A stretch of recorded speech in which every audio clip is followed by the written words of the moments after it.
What's up, everybody? Welcome to the Game Over Greggy Show. I'm one of your hosts, Greg Miller, and you know we're off to a good start if it's a deep sigh from Tim. Before we do anything, just a deep, once again, a song I don't know, but yet how do you not know this? Just knows and so jump in I don't know if Kevin and included it there, so we'll do it again. Put me in, coach. I'm ready to play today. It was like when you go to. Ring any bells for you? No. Okay. Did you? I want to play center field. Yeah, it's a baseball song. Andy. It's like it's a good baseball song. Do you think chewing gum on a podcast is a smart thing? That's probably a good. Yeah, go and throw it out. Go on. Probably a good point. Go on. Hold on, Get hold on. out I'll Good finish my point. coffee. Oh God, he's gonna drink how we it. do Give him things the here? one. Give him the one. And then spit it in there. God. Now, Cool Greg, come here. Give me the one. Cool Greg, bring the trash can into frame. Then we do this. And there it is. There it is. Look at that. My It's favorite like part about you guys is your professionalism. it's like Yeah, you know. I like to think of us as like the mousetrap board game, where we could just you could just go spit it in the trash can. But wouldn't it be more fun if it was like you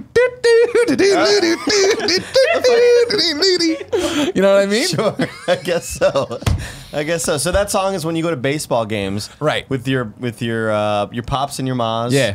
and they play that song during like inning. The changeovers, yeah, During- like yeah, where during The seventh inning stretch. no, that's sacred time. That's not Take no. me out to no the halftimes there, ball yeah. game. Yeah, they play that song every once in a while, and I think it was back home with the Edinburgh Coyotes. See, this is what I was going to say. For me, it was the Kane County Cougars. I never heard it at the White Sox games or the Cubs games. It's always minor It league was always plays that. minor league games. Yeah, the Brownsville White Wing. No, they were Harlingen White Wings. I forgot what they were called. Sure. The Harlots? That's when they play it. Huh? The Harlots and White Wings? No, Harlingen White Wings. That's the pure one, Tim Gettys. Let's him most. This is the Hispanic heartthrob, Andy Cortez. Hi. You guys got nicknames? Yeah, we do. Nice. And you're my hot pepper Game Boy, Vernon Shaw. Come on, Fred. I know, you're back on the Game Over Greggy show. Thanks so much for while. having me, man. Yeah, You were on back in the old days. Yeah. The old Yeah. office. Now look at you guys. You guys I got a know. set. We got Yeah. a wall. You guys. Video wall. So I keep looking at the fan, and it just says Vornado on it. Yeah. Tornado fan. Like a Vor. vortex, but it's No, also... like vor. Vortex tornado. Not like the fetish. Yeah, not the fetish. What's the... Oh, sit down, Greg. Like the vor fetish is people who enjoy sexually, from a sexual perspective, being eaten. And happy to be back Wait, to like- immediately talk about vor. But like eating like cannibalism or eating just like I'm eating pussy? I mean, no. This is being eaten. Yeah. Jesus, Being eaten. no. Some people enjoy like the eating. I Some learned people about it enjoy on the Reddit. stomach expansion of it all. Like don't even Stomach like. expansion. oh, wait, I not know, eating yeah. people, just eating food? No. Eat- Usually it's a person in there. Oftentimes, wait, they're what? yeah. Yeah. Hold on. Here we go. I'm There you go. getting Yep. a little Kevin confused has here. brought up over here vor fetish for us. That it looks like okay. Of course, I. Oh my God! Please show That's that Hey one. Can we Arnold. show that one? Let's not show any of No, them. let's It's show Hey this Arnold? one. Let's show everything on You the have screen to is put that up, safe. Kevin. You have to put that up. For the listeners, God. it's Hey Oh, Arnold Jesus. eating the girl from Hey Arnold. No, Helga. he's snorting. He's snorting Helga. Oh yes, Arnold, snort me. He's snorting Helga Pataki's Nasal. It's legs. nasal vor. There's a question mark. Is this vor or not? Who could chokehold a bear? It's super dickery. There's factions to the vor community. That's another podcast for There's another day. a brooding war. Oh, dude, don't even get me started on like lunars who enjoy expansion versus lunars who enjoy popping. It's a balloon fetish. Yeah, Lunars? What I don't understand about you, Vernon, is how you spend your time. You're okay. like, you know YouTube really well. Last time you were here was Hot Pepper Gaming stuff. I think you just made the jump to Game Grumps. You, back but in like the we weren't day. even allowed to talk about it. It was like the space It was between that week, spaces. yeah. Right, right. Space between. So it's been a year and a half. So here's the thing, like one of the best compliments that anyone ever has given me is like, oh man, Vernon, you're so good at like looking at internet cultures and looking at it from like an almost like observer's perspective and not getting pulled in too deep. This dad game that we're working on is the first time where it's like, oh, I'm in too deep. Okay. Like I'm all about dads right now. Oh, is that where you learned about vor? Oh yeah, there's no. I regret to inform you that there's no vor content inside of Dream Daddy, a dad dating simulator. But yeah, I know. But there was research done into it. Bullshit. It's total bullshit, Kevin. It was all Thank my you. personal time, but you know. Yeah, That's the thing, yeah. I don't know how much you're making games, you're working on these things, you're making videos, you're riding your tired bike, all and the then you're time. looking at porn. But yeah, like so really for the weird. people- Not really Yeah. weird. The but people you that don't know, you can hear his whole backstory on the last GOG we did. But top level, Hot Pepper Gaming. Yep. Then Game Grumps. and now you're we're making a game called Dream Daddy, a dad dating simulator. with Game Grumps, and I'm co-creating it with Layton Gray, who's just off camera right now. She's right there. You'll see her in a second. Come on, walk through and do a little like what do you call a parade wave, and then just keep going. There you go. There you go. There you go. Yeah, all right. There you go. Get out of the way. She's like, oh no. You got to get back to home. I just spit out a gum into a cup. You can walk in front of the camera. It's all good. Loosey goosey here at the GameOverGreggy podcast. Yeah, so you pitched me on this game about a month ago. Back in E3, and you're like, Tim, I got to tell you about my next project. You actually DM'd me like a while back. You're like, I can't wait to tell you what I wanted to be like, kind of like, oh, I got to hype up Tim. Yeah, it's so easy to hype up Tim. you got me hyped. I think you pulled me and Andy aside, and you're like, so here's what it is. Here's what's going on. I'm making a game about hot dads, just trying to find other hot dads. Yeah. Layton will be able to tell the story better than I can in a bit, but like she came to me and we'd known each other for a while, and we were going to Disneyland, and we got on the topic of like the DILFs of Disneyland. DILFs of Disneyland, big fan. The best Instagram. Follow them on Instagram. The who? DILFs of Disneyland. Oh, dads I like to fuck. Just, okay. Yeah, it's just hot dads at Disneyland. Yeah. Sure. Okay. Derek cool. Brazil made the cut once. Wow. His proudest moment. Yeah. Oh wow. Good for him. Yeah. Good for him. Like there's two versions of me. Like I tried so hard to get on Cute Boys with Cats when that was a thing. And I hope that when I get older, like I can make it onto DILFs of Disneyland. It's like the Forbes 30 under 30 for me. Okay. Like there's a couple things I want to hit in my life, and one is being a DILF of Disneyland. But you're not a dad, to be clear. No. You're like nowhere close to that. He has a cat. No. Yeah, I'm a cat dad. But we'll get there. Anyway, so we were. It sounded like you're like you're gonna fuck the cat. Yeah, that's what it sounded like, right? Yeah. We're gonna keep trying. We're working on this. One of these abomination babies will take. Not a dad yet, got a cat. We'll get there. So on the way there, Layton says to me, like, I always had this idea of a game where you play as a dad and your goal is to meet and romance other hot dads, and it like the initial thing made me laugh. And I guess the thing we do at Game Grumps is that like if something makes you laugh, that's cool, but if you keep talking about it and it just doesn't stop being funny, you're like, all right, well, how do we do this? So like Layton and I sat, like we were at Disneyland and we just spent the entire time thinking of like the sort of dads we wanted to date. And by the end of it, we had like a really good idea of like what we wanted to do with the game. So we just sat down and we started outlining the thing, and we started like building a pitch Bible. Layton's the art director on the project. She started doing like character designs, and then we showed it to the Game Grumps, and we were like, hey man, I think this is gonna work. And the Game Grumps, God bless their heart and souls, they were like, not only are we gonna like make this with you guys, but like we're gonna play several of the dads. So there's a lot of dad grunts in this game. So like Aaron's in the game, Dan's in the game, we got Barry in the game. There's a lot of like bunch of like strange cameos that I'm kind of like, I just don't want to tell people because I think it's gonna like, I think it's kind of part of the like the fun to like find out who the dads are. Yeah. Well, you want to get to know them. Pick the right dad. Yeah. I want to go back a little bit. You're at Disneyland. You're talking about what type of dads you'd want. Tell me more about this. Okay, what type of dads did you guys? This is a great question. What kind of dad would we like to fuck? Yeah. Okay, so I will say right now that there is like a literal self-insert dad. That's just like my Mary Sue character. Like dating him is exactly like dating me. He's the hipster dad where you just talk about music that you like, and the more I wrote it, the more I realized that it's like, oh, actually, his name's Matt in the game. He's like, oh, this is a lot like my old roommate whose name was Matt and looks like the character in this game. So for the entire time of development, like I didn't realize that like You just want to fuck Matt. yeah, I just wanted to like I was just wanted to date my old roommate, and then I was gonna tell him, and I was like, wait. The longer I wait to tell him, the funnier it's gonna be. So about a month ago, I was like, hey, like I was at dinner with my old roommate Matt. I was like, hey man, I helped make a game where we date you. He was into it, so Of course he was. So yeah. Tim, what kind of dad do you want to date? I mean, obviously, one that wants to be a DILF. Yeah. Well, I guess the Disneyland. question on top of that is like, what's your dad's Sona, right? Like, what do you see yourself as a dad? Because it's just as much about you as a dad as it is about the other. Now, there's a lot to be brought up here. Now, I'm just bringing up the actual reproductive side of it. But to be a dad, you need to have been a man with a woman. Unless you adopted. Is there other options here? Like, are we getting some crazy backstory dads? There's a couple different backstories for a couple different dads. So like we kind of wanted to like try to encompass as much as we could within the game. But I think the best part about it is the idea that like I think we make the argument in the game like that being a dad isn't so much about a genetic link to someone as it is about like caring for someone else. So I think the big thing for this game, and I guess the big theme for this game is like, what does it mean to be a dad to another person? So like, and I think you see that in a couple different facets of the game. Are any of the children of the dads dead? Is there a dad who has no real children, just the memories and sadness? They all have children, and they do that are appear in alive. this game. Yeah, They're yeah, alive. Okay. So, all right, I don't even want. I have so many questions, but it's like I almost don't want to jump around. Well, I mean, do you guys have ideal dads? I think. Oh, dude. Oh, I man. want my. They have to be an athlete. They have to be. Yeah. They have to be. Oh, we got sports dad for you. They have to be into like playing hoops with me whenever I want. Getting real sweaty, like just posting up in the paint. That's my ideal dad for sure. Ball is life. Yeah, It's a date. Yeah, it's a date. Yeah, Okay, yeah, just make yeah. sure, Because we just can make go sure. on like cute like basketball dates, hooping dates. Hooping dates. Is that what you call them? Be Okay. hoops. Okay.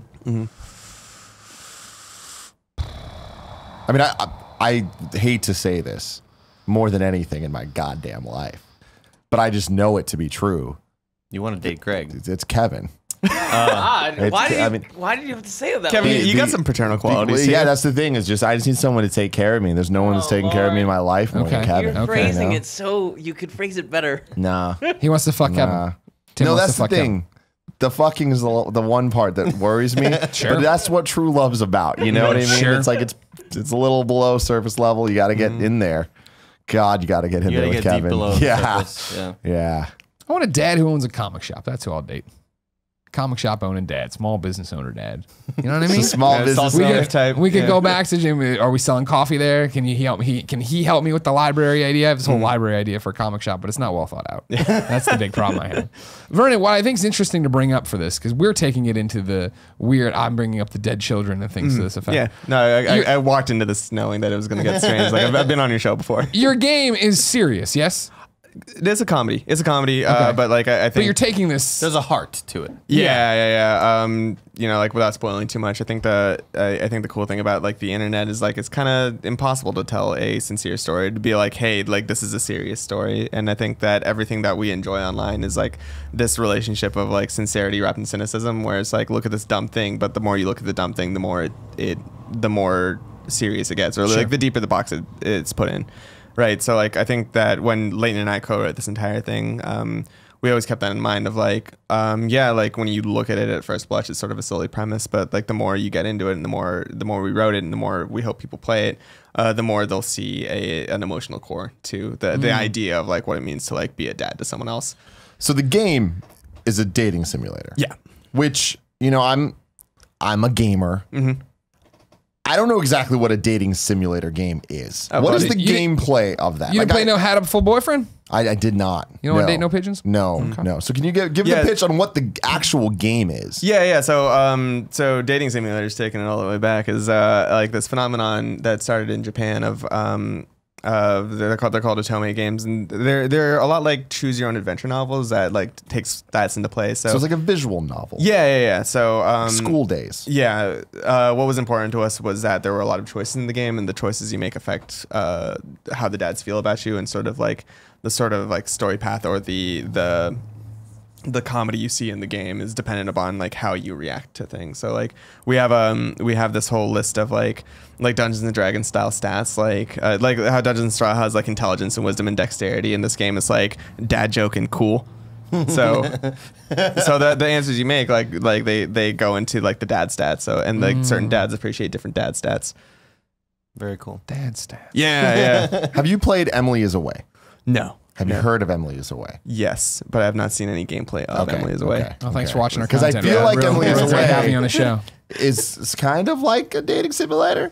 Kind of. Yeah. No, But- you're right. Yeah, because you're making your choices and it's just text based through Yeah. IM windows or whatever. But yeah, that's a good point. In this game, do you just choose the one dad and then you're just kind of interacting with that No, one you can dad? go or on a bunch all- of different dates with a bunch of different dads. okay, do they get good. jealous of you dating the other Play the dads? field. No, huh? they don't actually. They're very supportive of each other. Excellent. Excellent. But each dad sort of has a unique story path, and each dad has a variety of dates. And it was important to us that like it was not only a dating simulator, but there was like dad themed mini games in it. Okay. So That's weird. yeah, well, there's a. What are the mini games? Like there's one where you play you meet Brian, who's your rival dad. Like Goddamn. yeah, I know. He's your Gary, I guess. I suppose so. But yeah, he's your you run into him at a park and he starts bragging about his child and you're like, oh, now I got to brag about my child as per like the dad con chord. Sure. And then it battle wipes to a Pokemon battle where you brag about your kid. Oh, nice. So that sort of stuff. Like they're like, without spoiling too much, there's another one where you're on a date with a dad and you're like, I know how to fish, but you don't actually know how to fish. So it's like a Bejeweled style mini game where instead of matching like orange diamonds with each other, you're matching like fish that look alike. And all the fish look alike because you don't know how to fish.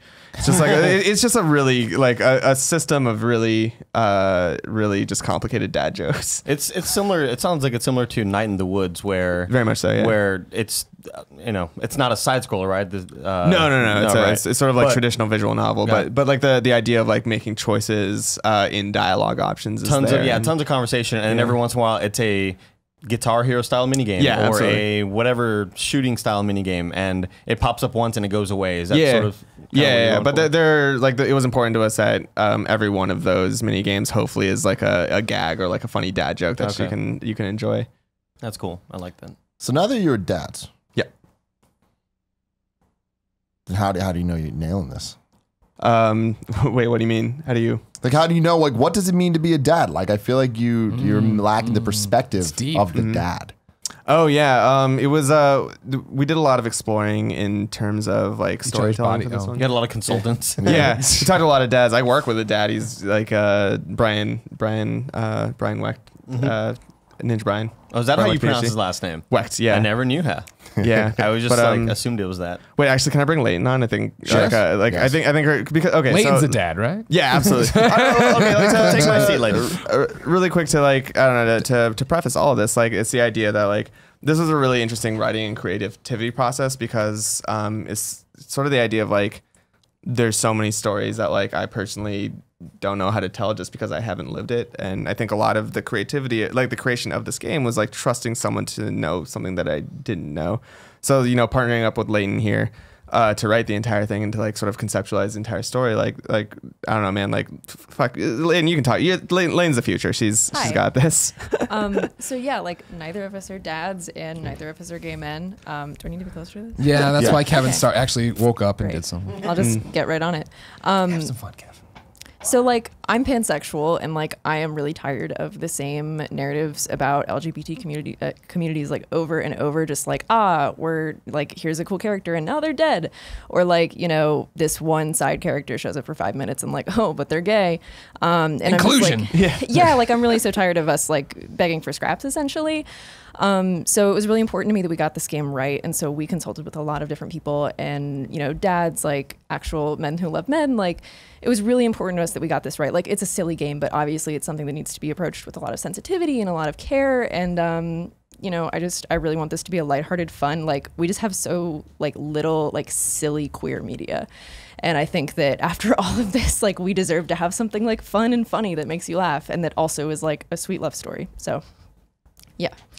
Did you expect the Game Grumps to take it on? Because I mean, like when you guys, for me, it was you told me about it coming out, Vernon, that it was coming up, and then you guys started teasing that we're making a Game Grumps game. Yeah. It's not what you think. It's not what you think. Like, were you number one? Did you think they'd be behind it? And then number two, what did you think the audience reaction? Yeah, like Game Grumps was so cool in the fact that like.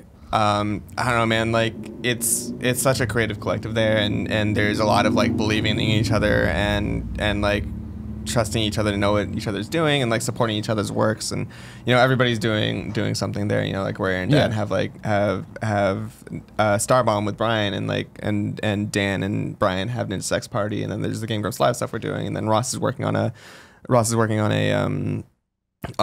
cartoon, and Barry's working on his own like interesting stuff that I don't even know if I'm allowed to talk about yet. Go ahead, just tell him. Go ahead, it's live, no big deal. But yeah, so like when myself and Leighton like brought the project to the Game Grumps, like it was so cool to see how supportive and trusting they were with us, and sort of just like how much they believed in the project. So it was really, really cool to have their support, and I think like what was important to us was to make not something that wasn't necessarily like a game about the Game Grumps, as it was a game like with the same sort of humor as the Game Grumps. And I think that's just a really cool thing to work on with like I guess it's a media company now. Like Game Grumps is like we're just making stuff, and we didn't want to limit ourselves to just making things about the Game Grumps, but seeing what we as creatives can do inside of this like creative collector space. And did you think the audience was ready for that? Like, did they understand what they were getting into? Yeah, initial response was actually like, it was like overwhelmingly positive, and then the thing just sort of like took its own legs, and like it just started like, it's still like it's 2.5 weeks after we initially announced, and I'm still flabbergasted about like how quickly like people just sort of like held up or like appreciated this thing that we made. It feels. Yeah, we're like currently stuck in this weird limbo of like these 3 weeks between announcing the game coming out, where we are like finishing the game, gauging response, and like a lot of people are really excited about it, and we're just like, God, it's not out yet. Yeah, like, we want people to like it so bad, but it is just like such a strange space to be in. The game means so much to us, and we're so excited about it. And like us and the entire team of developers that have been working on it. Shout out to Tyler and Jory and Greg and everyone else in the office right now whose eyeballs are bleeding right now while we're having a good time recording a podcast. I'm so sorry, guys. I hope you're all right over there. We love you very much. Please take care of yourselves and drink water and eat food and stuff. Thanks. But yeah, it's just I don't know. We all believe in this game so much, and we hope that when it comes out, people like will love these dads as much as we love these dads. Now, Leighton, how does this start? How do you meet Mr. Vernon Shaw over here? We are longtime internet buddies, as you know, like I have a lot of internet friends, but Vernon, back when Hot Pepper Gaming was first starting, I like watched a lot of Game Grumps, and I like found Hot Pepper Gaming through that. I watched a bunch of it. I'm an illustrator, so like I drew a lot of fan art and tweeted at them. And we just kind of like talked a lot over time. And then a couple of years ago at MagFest, which is like that music and gaming convention. Hot Pepper Gaming was doing its like very first panel. And we had all sort of been like huge fans of this. Like, your name was like Butlet at the time on Twitter. We were like, oh yeah, dude, Butlet does great art. Can't wait to meet her in National Harbor, Maryland. And we were doing the panel, and we found you, and like I yelled at the guys. I was like, oh, Butlet's here, guys, Butlet's here. And then we were like, oh hey. And then several years passed. Yeah, several years passed, and here we are making a game. So. And then my next question is, how old are you, Leighton? I'm 19. God, I hate you. I turn 20 next month. It's too late. No, you're 19 now. Doesn't matter. How does that make you feel, Andy? Oh, it feels like shit. Yeah, right. Suck so young, making a cool game. No, like everything's awesome. Like, I think there's only so much I personally know of the internet, and I think when you make stuff for the internet, there's just things that you can't know. And I think the cool thing about making the internet is that you get to collaborate with people who know things that you don't, and like putting a lot of trust in someone to like understand a community of people better or understand the side of the internet better than you do is like, God, it's a really empowering thing. Just like find people to work with who know things that you don't know. It's just like it's such a cool thing, as I'm sure you guys have experienced in the past. I think what Vernon is trying to say is that my whole life I've spent way too much time on the internet. So I have a pretty good understanding of what the cool teens like, I think. It's true. It's true, yeah. So yeah, like, and I think also just coming from the perspective of like, I, along with a lot of other people I know, just really want to see more fun queer narratives. And like, it was the thing that we wanted to make. And I think kind of drawing off of like the internet sense of humor that's like more of this like sincerity wrapped in cynicism, but also like extending that and not just this being, you know, full of memes, because we even have a joke in the game about it. Like if you make a game and you try to put memes in it, like just because of how long it takes to make things, like that's going to be so outdated by the time that it comes out, you're going to look like an idiot. So it is really just like understanding the cultural climate of the internet. And like, I am really fascinated by the way these spaces are run and like how much of that is being like a lot of the really cool stuff that we see now. And like the way that we interact with each other is like really defined by young people on the internet. Yeah. And the really cool thing about that is like, I don't know, man, like the internet it's not to get too like fucking navel gazy about this stuff. Do it, man. You're on the internet talking about that. That's all we do. Yeah, I don't know, man, like so much of the internet is like ephemeral media. Like it's meant to be consumed and then it disappears. Sure. And that's just how it is. And the challenge with making a game like this is how do you make something that is made for people who use the internet but doesn't disappear after a week. So that was a big challenge in writing it. Yeah. Do you think you did it? Yeah, absolutely. I'm 100% confident in this, like the writing of this game. I think it's the best work I've ever done and Layton's ever done. I hope people will enjoy it. So what's the release schedule then? It releases on July 13th. Oh, cool. Yeah, which is in 3 days. Yeah, oh man. Yeah. By the time majority of people listen to this, it's going to be live. Oh wow. Where can they check it out? Oh, it's going to be on dreamdaddy.biz. DreamDaddy.biz. Yeah, I paid literal money for that domain name. And you can follow us on our really, really good dad Twitter, which is @DreamDaddyGame. Guys, it's so fun to tweet as a dad. It's so great. I love being a dad. It's the best. Because like all you are just like super like excited and positive, and like someone will tweet you a Dream Daddy cosplay, and you're like, I don't know what it is, but you tried so hard. I'm so proud of you.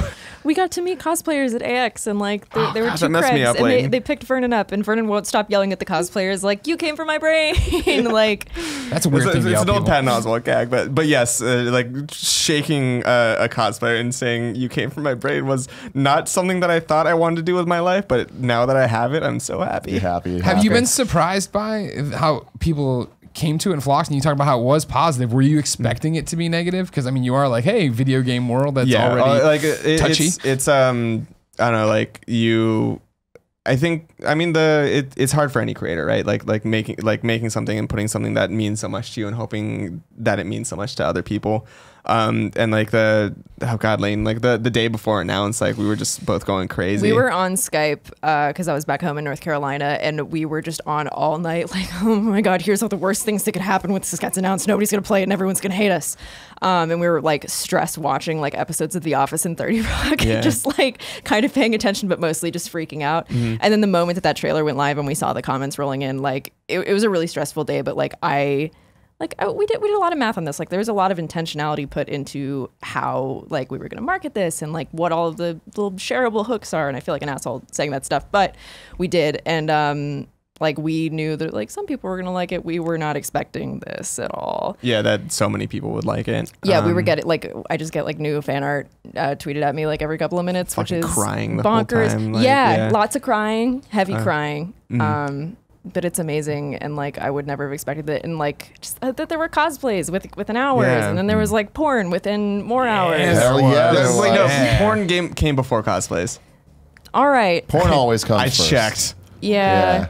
Man. But yeah, like when I designed all the dads and all the characters, like I wanted to make sure that they were really like easily and cheaply cosplayable, because it's like you have a leather jacket, you got a red shirt, you got sunglasses, you're good to go. Yeah. So it's been really exciting, and I'm really excited to see more people do cosplays, and it just really warms my heart that people are excited about it. Is there a fat dad that I could cosplay as? Good. All right, Amy good. Brian. I feel like there's not enough fat characters in the game world anymore. Or you can be a player dad because you can change the body type. Yeah, you were walking me through creation this morning. Yeah, looks really cool. Was, I like that it looks like, first off, like Saved by the Bell in terms of layout, but it's if Saved by the Bell and Persona had you know, that's a big shout out to our UI designer Greg Batha, Greg who's Batha, it's like a rock star, man. Like this, I don't know, man. Like it.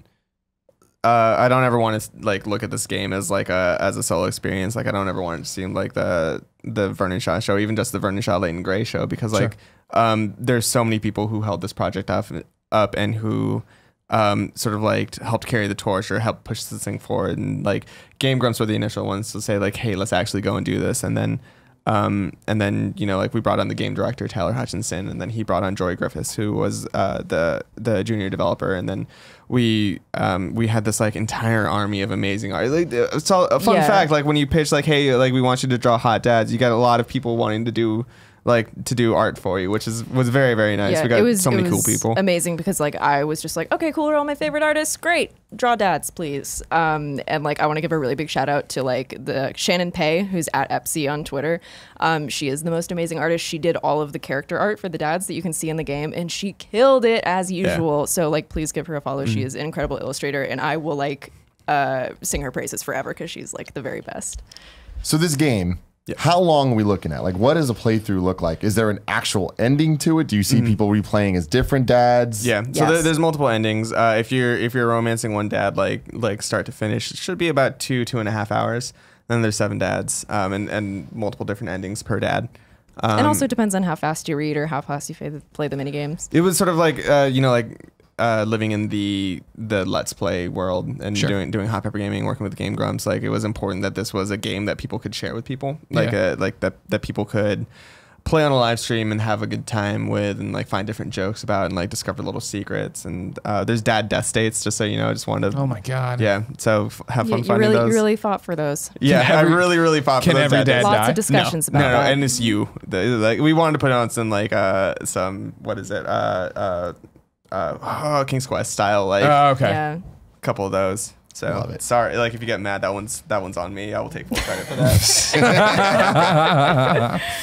And then has the internet been? I mean, the internet has been great about it. Yeah, Has there been the normal? Are people are mad? Are they? Yeah, I mean, that's how the gay internet games, works. Yeah, like what we realized that like we can't make everybody happy, and that's just sort of Sure. you know, like as by your existence as an internet content creator. But what we can do is like make something that's important to us, and show it to people and hope people like appreciate that.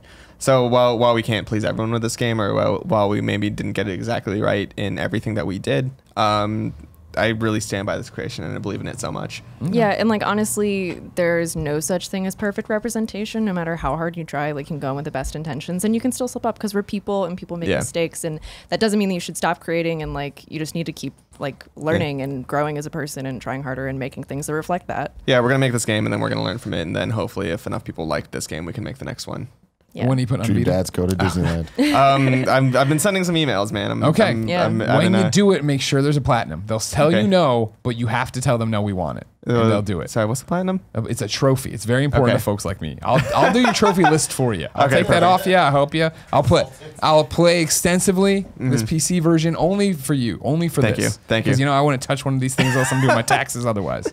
But I'll do it for you to get this trophy list ready. Oh geez, yeah, guys. Oh, thanks so much for. Sorry, it's really cool to like see you guys after like a year and a half of not being on the show, and then just be like, oh, my friends are here. Something cool. Sorry, I had like a wave of like good vibes. Just then I needed to let that out. Was this always your plan to go make a game, or did this just happen? It just happened. Okay. I think you keep your I don't know, man. Like as a person, I think I'm a creative person. I would say so. I'd venture to say so. Yeah. I just want to make stuff, man, and like I think that's all of us sitting at this table. We just want to make stuff, and it's just finding the way to get something made. And you know, I think we're living in a cool era where you don't have to just be the person who directs things, or you don't have to be just the person who makes videos. Like you can find like different disciplines to discover creativity. And this one, I feel so honored because like when I made Hot Pepper Gaming with my friends. I was just like a fan of video games, and when you move into the creator world, you start sitting at tables with people like you respected or currently respect. You used to respect them until you met them. But yeah, so like you start being in the same rooms as these people you respect, and like you find out that like you affect other people the way these people affected you, and like this is sort of like. Sorry, I'm getting like too flowery right now, but just like the like you're putting yourselves into the rooms with these people, and you're encouraging creativity around a fucking virtuous circle of like, look at all us making shit, and you get to keep doing it. And that's such a cool part about being a creator, is that it just keeps happening. Yeah, creative shit. And then you, Leighton. Yes. You always wanted to make games. Was that what your plan was? I think it's something that I always knew I wanted to do, but never thought would actually happen. Like. You know, it was something where as a kid, like my friends and I would sit on the playground with notebooks and like draw up plans for like, oh, here's a fun little level, and like, here's how this works and this works. And like, I've been going to art school for like sequential art and learning how to draw comics and stuff. And I think I'm just realizing that what I really care about is telling stories. And if like, I would really love to learn more about the technical side about making games. And like, I don't know, just like as long as I'm making stuff that tells a cool story, that has good art in it, like I'm cool with doing whatever. Cool. Now, Tim. Yes. We're going to do your topic, which you told me plays into this. Yes. Before you do that, I want to tell everybody, this is the GameOverGreggy show, if you didn't know. Each and every week, 4, sometimes 5 best friends gather around this table, each bring a random topic discussion for your amusement. If you like that, head over to patreon.com/kindafunny, where a few bucks will get you early access to the show so early that if you give us $1, you can watch us record it live, just like so many people on Twitch are doing YouTube are doing right now. If you have no bucks to toss our way, no big deal. Head over to youtube.com/kindafunny, where we post the entire show topic by topic, day by day, until it goes up as one big video and MP3. You see what happened, Andy, is that Tim got so into the topic before we actually started the topic just started. And I couldn't stop the train. The train was on the tracks. It was a really good segue. Got into it. Yeah, it was good. Yeah. So now what's your topic, Tim? So my topic is advertising and marketing. Yeah. So I thought we were going to be talking about Coke and stuff. And they're like, no, it applies to the game. It applies very much to this. So my thing is, when we think about marketing and we think about advertisement, I think a lot of people quickly jump to, oh, that doesn't work on me. You know, you think it's like, oh, why would HP buy the HP Pavilion? Like, what's the point of them having their name on a place that Jay-Z performs, or like whatever sports teams do their sports stuff. I've heard of those. Like, yeah, exactly. Or like when you see a commercial on TV, it's like, what's the point of this? Like you see Super Bowl, right? It's like, oh, it costs this much millions of dollars for a 30-second spot. If you're not doing something funny or whatever, like what's the point of spending that much money? Like what's the actual conversion rate for people buying that product? And you start thinking like, there's no way that'll work on me. And I feel like, and then you see it with podcast, when you see like with us talking about Blue Apron, MeUndies, or whatever those things are. It's like so many Trevor people Starkey in the comments would be like, why are you doing this? Like, we obviously don't care. And it's like, my thing is I've put a lot of thought into that over my life. And I'm like, it must be working because it has never stopped. It's evolved and changed over time of where they put the thing, but it's still a smattering of just, if we say it enough, people will listen and people will know.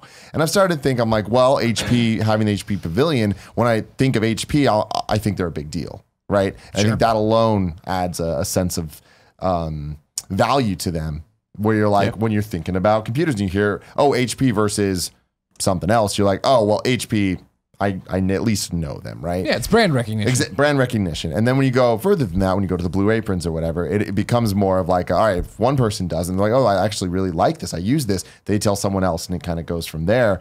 It's the recognition actually turned into recommendation, and it goes further. And all right, cool, that starts to make sense. But where we're at now with the internet and with all these things that you brought up earlier, these social hooks, I had a conversation with you at E3 about this game. Yeah. And I mean, we've talked about it before on the GameOverGreggy show of how Hot Pepper Gaming works and why you made it the way you did, which is very shareable and very, you don't need to watch every other episode for it to make sense. Every episode could be its own quote unquote viral hit, right? And you can go forward from there, but you can kind of design things with marketing and advertisement in them to help them expand and help them get out there.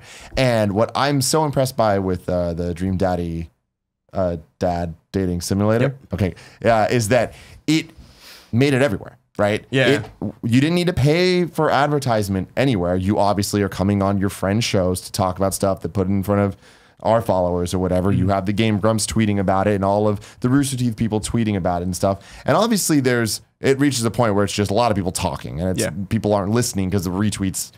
People retweet things every day, right? So it's like, it hits a point where it's like, okay, what does an actual retweet mean in terms of the click-through rate is what we call it in the biz. In the biz. I mean, there's a lot of air quotes you're using. But I mean, there's a lot of asshole words being used. But really, though, what impresses me is it's not just one thing or the other thing or paying the money. It's the combination of all of it. I've seen this game on Kotaku, on Pitchfork, on that was my favorite one. BuzzFeed, on like all these sites that are very different than each other, and they're all in completely different verticals in some cases. And I think going off of it, I'll let you explain this better, but Pitchfork is the one that impresses me the most. Okay, I didn't expect that one to be a thing, but I guess to sort of go back of like, it's not I don't think it's a nefarious thing, but what we did when we made this game was like we thought about the idea of like, you know, like going back to Hot Pepper Gaming, the idea of shareable content, like how do you create something that one person wants to share with another person, because like you can spend as many marketing dollars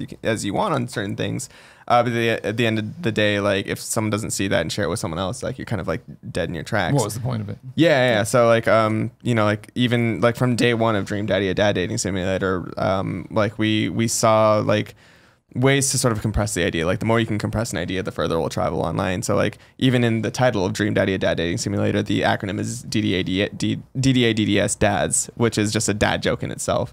So like that, we sort of like when we were making the game, me and Layton, we went forward with that ethos of like, how do you make things that people can screen cap and share with other people? Like how do you write about this game or talk about this game that that is designed so that like someone could see that and then someone could tweet about that, because the easier it is for someone to explain the game, the easier it is for them to share it.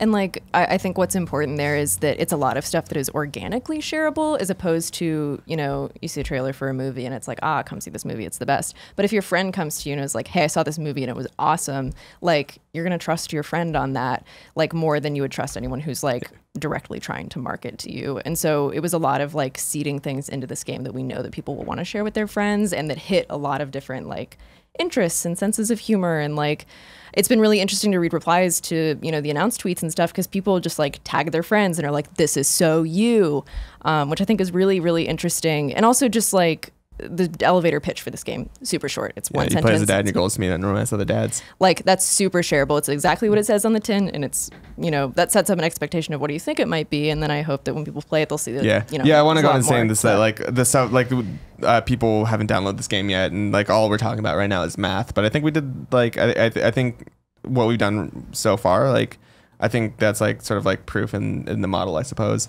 But also, we're going to see what happens when like people actually play and see if they enjoy the game. Well, what's interesting for me is the fact that it's the first game I think that I've heard described, and granted, I think it's because it's indie and it's all these different things, and so there's less, you know, corporations and powers that be on top of you telling you what you can and can't say. But it's you guys talking about it in a very frank way of like, you know, Vernon knows the internet, and he, in terms of like how the YouTube works and how sharing content there works, you know, references to come together and be like, we're putting this stuff in there, not because it's a hook in terms of traditional advertising, because we know how people consume things on the internet. We are students not only of video games, we're students of the internet, we're the culture, Twitch culture. Yeah, exactly. And I think it's what I always talk about when I harp on the trophy thing. And not in the joke sense, in the fact that it's always this disconnect of the developer doesn't understand what it's like to be the player, and the player who does want that kind of reward. Yeah, it's interesting for me thinking back to when I was at IGN, and it's like, all right, cool, 8 million subscribers, and how are we going to make a video? Especially when I was like, all right, I know that I have this audience I can put something in front of. How do I make something that I think is super cool, but what can I change about that will get the most sizable part of that pie chart to at least be interested in watching it? And then it's like, okay, how can I get them to then click it? And then how can I get them to share it? And it comes down to obviously headline, thumbnail, all those things we've talked about. But I think that just how like the more you sort of like included your own personality in the topics, like the more real it felt, right? Yeah, it's like making the thing that you want to make, or we've said this over and over, pitching this game is like you make something for 10 people on the internet, like really specific, and like that resonates with people because they see how true that is to those 10 people. And it makes them want to share, because there's other, if you're like that, and this is the BuzzFeed mentality that we've talked about so much, it's like, if you're like this, the reason that they have so many videos called, you know, 10 reasons you know you are this, or you know you're this when blank, it's because if they're that, someone else is that, and then they'll share that and it'll keep going. Like, it's literally the basis of memes in general. Like, how many memes are like, my face here's this thing that I only thought that I did, but actually everyone else also does. Exactly. Like, things are so much more universal than I think people realize they are, and it's so great because the internet like lets you see like, oh hey, everybody else does this too. Going back to the Pitchfork thing, because I think this is what the whole topic spurred from, is so Pitchfork is a music website. It's kind of a music blog. It's very sort of like hipstery, like this is what you should be listening to. Exactly, type shit. Look at me. But that's a huge audience of people. No, look at me, the hipster. It totally is. I thought you were saying describing Pitchfork. No, man. Because it was funny. I'm Pitchfork's demographic. No, Pitchfork we were at dinner last night. He's like, and the write-up in Pitchfork. I was like, I was like, I have no idea what that is. I don't know what you're talking about. What's cool about it is Pitchfork is not video games at all. It is very like hipster music site, right? And what's cool is you got run up there because you had an indie hipster band that you personally like involved in the game, and that was the hook there for them to write about. I like that one. Okay, so there's things that are funny to me and things that are funny to other people, and I think I do my best work when you get that center of the Venn diagram of like things that are funny to me and other people at the same time. This gag was just like, this was like, I can't believe they let me put this in. But one of the dates takes you to a concert hall with Cool Dad. It's called the Soundgarden. There's a lot of puns in this game, a lot of dad puns. So you go to the Soundgarden with Cool Dad for a pup show. And I was like, I was like, Pup and I follow each other on Twitter. Like, I'm friends with their record label. So I was like, this is real dumb, but I'm just gonna ask them. So I asked them, and then we licensed a song for them, and then we drew them into the game. And I didn't think that was gonna be big enough to get on Pitchfork, but I think it was such a strange thing that it ended up there. And like that wasn't even like there's another shareable thing on top of that I can't, like, I'm hoping people find out when they play the game. But I was like when I figured out that, I was like, all right, I finally justified how much money we paid to get that in the game. You told me that last night. I don't want to say what it is. Yeah, but it's one of the most brilliant things you've told me about that game. Thank you. So I didn't even expect to get like a Pitchfork feature from that, but I'm so glad that it did, and I think it's just like that's what the battle tactics are. Yeah, right? and like, that's what I'm saying. A testament to the beauty of thinking outside the box for marketing and advertising is that when you do that, you actually get results. Because you could pay sites like bigger music sites to cover it, and then sure they cover it, but no one will give a fuck because no one cares. It's not real. Whereas Pitchfork, you didn't do it to make sure that that happened. You did it because you wanted to, but then you made sure that you pitched Pitchfork the right way. You told it. You didn't just say, "Hey guys, we're making a dad dating simulator." They would have just discarded that email. But you instead said, the thing hey, is, we way. didn't even reach out. Oh, I didn't even reach out to them. I don't know if someone did, but they reached out to Side One Dummy, their label, and they were like, we want to know more about this. So like, it was cool that like it came back to us, even though we didn't expect it to come back to us. Well, I think that's again back to what I was talking about, right? I feel like you guys are doing this from the ground up and taking all the knowledge as fans and then industry people to put it together and make something that I hope so, man. Works like together. I'm hoping it works. Well, I think the reaction you've seen so far, I think, shows that it does. And even talking about things like you were saying that you designed the characters with cosplay in mind, like that's something that our friends at Rooster Teeth, like they talk about with Ruby so much, where they're like, we made sure that we designed characters with things that are recognizable and that they have multiple outfits, and there's the casual version that can be made so that when they go to conventions, you just see an army of Ruby people, and it's like that is marketing in itself, because there's nothing more like off-putting when you're at a convention and someone's like, "Who's that?" and you're like, "Oh, I don't know." Yeah. Like you always feel like you're supposed to know. Yeah, and also from a fan art perspective, and also just like I wanted to make sure that everyone had a dad that they felt like they could relate to, or a dad that's like, "Oh, that's me," or "That's who I want to date." But also just like from a design sense, like color blocking. Each dad has a very distinct color scheme, and like just a lot of really specific things where like no matter what form you're seeing them in, it's like instantly recognizable of, okay, that's Dream Daddy.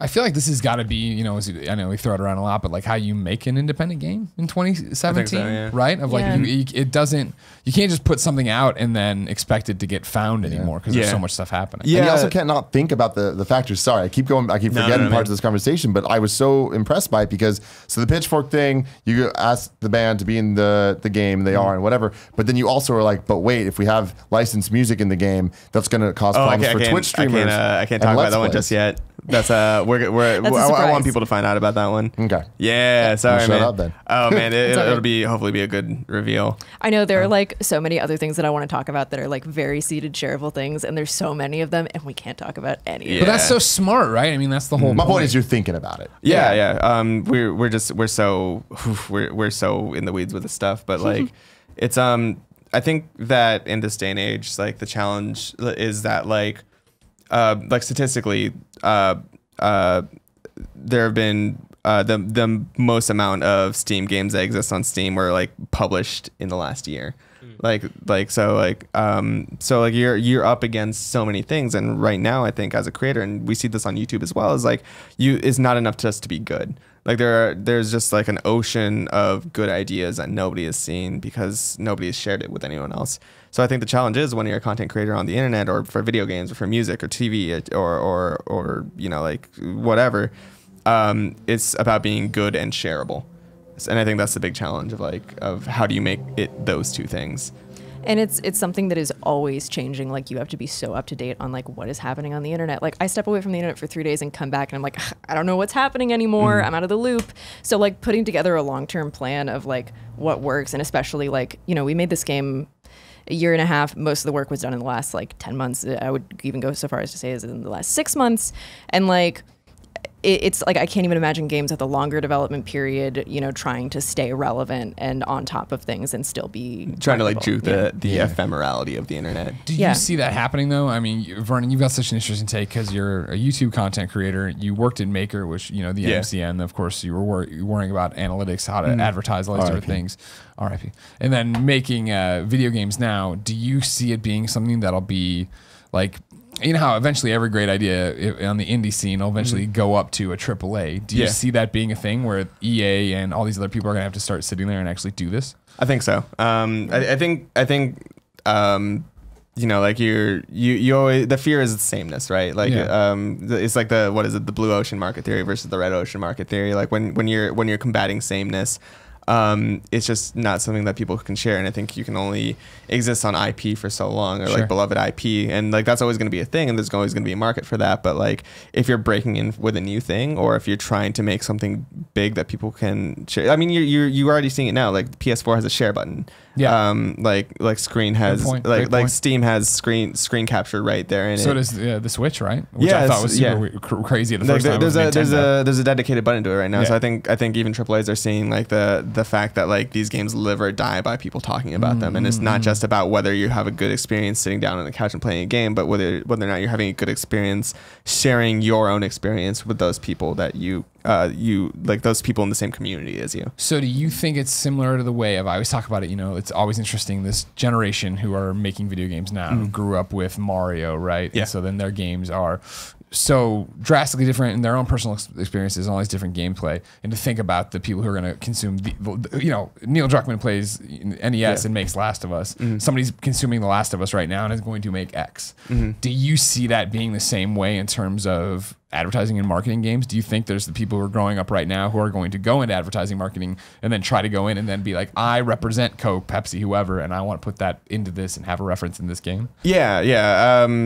I mean, like I'm not the only person doing this. Like we aren't the only people. We aren't the only people like looking at games from this perspective. And there's gonna be people like smarter than me who are gonna crack this code faster than me. Totally. I'm excited for that. Like I'm really excited to see where marketing and using the internet to market goes beyond just like stuff that's clearly not working. Because a banner ad and the side thing. Because I think what's the interesting thing is like people are realizing like it's the sincerity of marketing something or being excited about something and caring about something that really. You know, like it's like 2 years ago, like memes were about being sad, depressed, and suicidal, and like that's how people related to each other. And then 2 years later, like there was sort of like that pushback to it of like, oh, let's make things wholesome now, and like let's care about each other and let's just be nice to each other. And like it's so cool to see the evolution of a culture like that of you know a community of people appreciating sincerity. So like to see like it's going to be interesting to see where advertisers and marketers like try to relate to that or try to make something in that same vein. Yeah, because like you cannot manufacture that sincerity and people can tell a mile away when you're being disingenuous about it. Sure.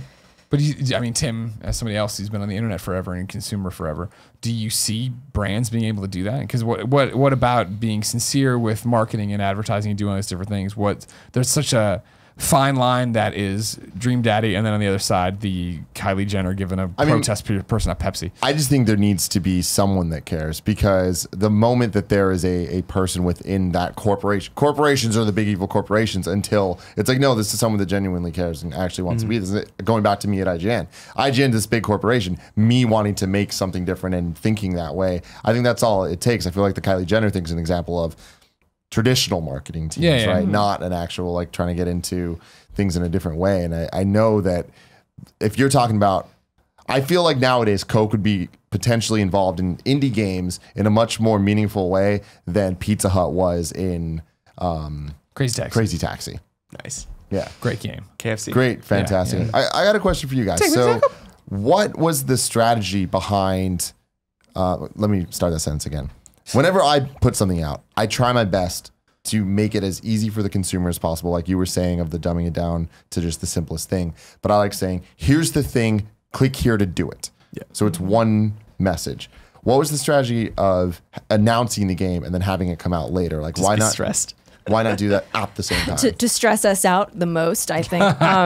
But no, really, I think that it's letting people get excited about it and for that hype to build, for people to speculate what the characters are going to be. I mean, the teaser trailer is just the silhouettes of the dads, and that was an intentional thing. It's not like we revealed the lineup. Like if you click on the links of like DreamDaddy.biz or you go to the Tumblr, you can see the lineup of the characters, and like from the silhouettes you can compare and see what their names are. And like it just really encouraged a lot of speculation over what it's going to be, and also just fan content. Like I think community building, really. Yeah, like half of the things that I play or watch now, like I find because artists I really like are making fan content and doing cool fan art. And I think that that's such a good like shareable hook for people, because it's just like a friend telling you to watch something, but like, you know, here's this cool art that's like probably this person like inserting some things about the game or movie or whatever that's interesting. So like obviously dating sims really do encourage fan content like that, because at a certain point, like, you know, you can only cover so much in a dating sim. Like, it's pretty much like, oh, this is the confession of love or the beginning of the relationship, and that's where everyone else can jump in with fan fiction and fan art of, you know, whatever their ideal pairing is. But like, if you look at something like BioWare games with like Mass Effect and Dragon Age, I know of so many people who are just like really prolific fan artists for those things, and like, that is such a huge shareable hook of like, wow, who's this like hot elf guy? Like, how can I get into that? And I know also a lot of those same people like only play BioWare games because they're interested in the romances and the relationships. And I think kind of catering to this market of people that's like a lot of young, I hesitate to say women on the internet, but like I think it's largely like young women who kind of grew up like with a little bit more, you know, with the internet. Like as a kid, I played a lot of video games, but I didn't have any like older friends or siblings who were like, here's Zelda. Like, I just played a lot of stupid whatever movie tie-ins my parents would buy. And then when I got into high school, I watched Let's Plays. So I think it's this like really interesting culture where it's a lot more accessible to people who, you know, might not have come up like through a traditional, like, here are all the seminal things that you play. And like all of my friends play video games. So I think these people, like young people like me, are like really interested in like story games and narrative and like relationships and dating sims. And I think like catering to that, I'm interested to see how that goes, I guess. Canonically, is there one true pairing? Ooh. I'm not touching that. Yeah, man. Yeah, you want the comments to get that bad? No, we love all our dads equally. All of the dads are absolutely, yeah. All right, yeah, man. When's dads come out? July 13th. 3 days. Yeah, so Thursday of this week. Oof. Get hyped. So, Get hyped. Yeah. All right. Thank you so much, Leighton, for sitting down with us. Thank you so much. Yeah. Now we're going to move away from advertising and video games for topic 3, which is Andy Cortez's. Welcome back, Andy. Yeah. I kept trying to make eye contact. I kept trying to make eye contact with you over there. Yeah. Because I was going to ask you to rub my back while the other topic was going on. You know what I mean? And for the record, Andy, you're my dream dad. Yeah. Okay, so I was thinking about dream dads. I just thought of 2 of them. Ones that I would really love That you would date or that you would be? That I would love to date. Okay. Yeah. Dennis Quaid. Yep. Oh, Dennis Quaid is actually a great He's just dream like dad. he's just a dad, right? Actually, we haven't started topic 3 yet. We're still, this is a great point, actually. And then, wait, let's talk about Dennis Quaid for a second. Wait, does Dennis Quaid come attached with Randy Quaid? Like, you got to see him at Thanksgiving? No. Well, I mean, Randy, maybe you'd see him at like, family I love events, but that's kind Randy of... Quaid has a great Twitter. Yeah. Great Twitter. Well, Randy Quaid's the one who thinks the government's after him, right? Yeah, he has a giant beard now. Cool. I'm down with that. He just recently was somewhere where he was near a giant tank and he was like, coming after you, North Korea or something like that. Very weird. But Dennis Quaid. Dennis Quaid seems like, salt of the earth father. Yeah, like, he seems like he'd be really good. Or do you remember when they did that? We use of course. Do you remember when they did that fake viral video with him where he quote unquote lost it on set? And it just happened on like a Monday, and then on Tuesday they released the rest, and it was all a tie-in. That Monday though, I was devastated. I remember. I did not remember that. That was during the Gauntlet season 2. Oh wow, yeah. I just did not want to believe that Dennis Quaid would be that man, he turned out not to be that man. And he raised a fine son, of course, in Jack Quaid that we know, Sasquatch Sketch. So there you go. You can tell that he'd be a good dad because he raised Jack real well. And then Denzel Washington. I would gladly date Dennis Quaid and be Jack's stepdad. Now you can move on. And Denzel Washington from Remember the Titans. See, I didn't like him in that movie. What? I liked Remember the Titans fine. But he was kind of a dick. You know what I mean? No, but like, did you see the way he was with his family? Like, he was a great dad, dude. But I remember him more. I remember about? him more from just being a dick coach. You know what I mean? I didn't like his coaching. No, he had to be a dick because, racism was happening and shit. So he had to like show the people who wanted to be racist, like, hey, I'm not taking that shit. All right. No, that was a good. I'm here to be a good coach, and he was kind of a dick to the other coach because he got kicked out or whatever. Yeah. But the way he treated the other coach's daughter and his own daughter, like, he just, man, what a fucking solid dude. The other coach's daughter, Hayden Panettiere. Right? Yeah, Hayden Panettiere. Yeah, that's right. Next time you're thinking about masturbating to her, remember her from Remember the Titans, and you won't, will you? Because that's how it is. Right. Every girl's a daughter. Topic 3. Nice. Every girl's a daughter. Dads. Don't tie that back in. Please don't. July 13th. Okay. What's your topic, Andy? My topic is, you know when I already love it. Hold on. I gotta find my Denzel stuff. Washington. I just saw him in Fences. You don't want him to be your dad from that. He was very bad dad. He looks in that. very intimidating. Bad dad. Yeah, very angry. I like Denzel Washington a lot, but I'm struggling right now to think of heartwarming Denzel Washington roles because I'm thinking of Fences, Training Day. Thinking, I'm John Q. Or oh yeah, but even then he was very angry. Denzel Washington's often he was an angry for his dad. kid though. Man on Fire. I'm King Kong, angry. motherfucker. Or what was that? What was that word? Yeah. What else was it? Philadelphia. I mean, he was a lawyer. He was with a good heart of lawyer. gold. Great lawyer. Yeah. Kind of Solid lawyer. Good man. I'll come back to your topic. On this. So Denzel Washington's the topic? Yeah, well, no. It's similar to that. Okay. So, you know, when things that could have happened didn't happen, and you always think of what could have been. Yeah. I'll So- never forget her. So, Bubblicious Oh, Jesus. recently. Oh yeah. So, Bubblicious. There was a ripoff brand called Bubbaloo, and they have jelly inside. Yeah, I don't. Never mind. We're not gonna do the gum topic. We'll do a different topic.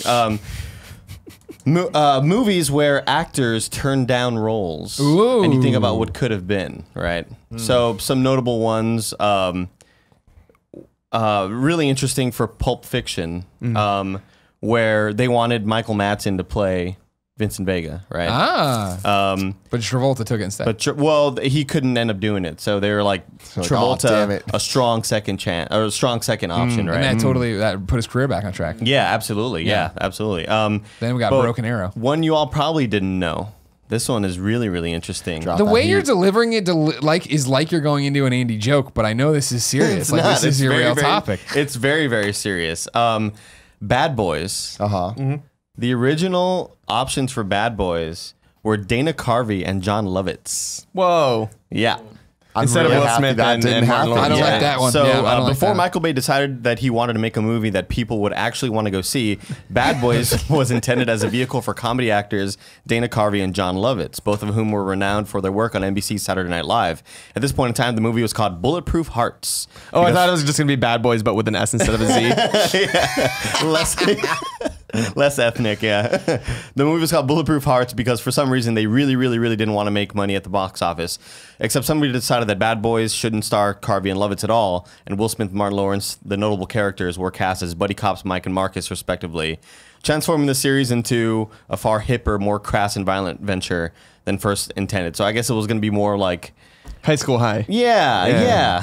Man, wow. Yeah, my High School High. my Lovitz drops are on point today. High Thank you. School High. Holy shit. I don't remember High School High. Which High one was School this? High, where Lovitz was a teacher, right? And it was like a Dangerous Minds parody. It was Yeah. a parody of Dangerous Minds. God, okay. I feel like the last time Sort of I was like like Scary able to Movie. watch, I feel like me and John Lovitz were at the end of Furious 7 and pulled away right about Rat Race. Where I was like, we gotta go our separate ways. Rat Race, Fuck though. Rat Yeah, Race. real good. What are you talking about? This show? What are you talking Man. about? God, I'll tell you what. Don't get me wrong. You know, I've learned a lot in my days, of Yeah. course. You know what I mean? Where we talk about this a lot. Where people on the internet just don't like Greg Miller, and I'm like, oh, that kind of sucks. I try real hard, and I understand I'm a cup of tea. You shouldn't hate me.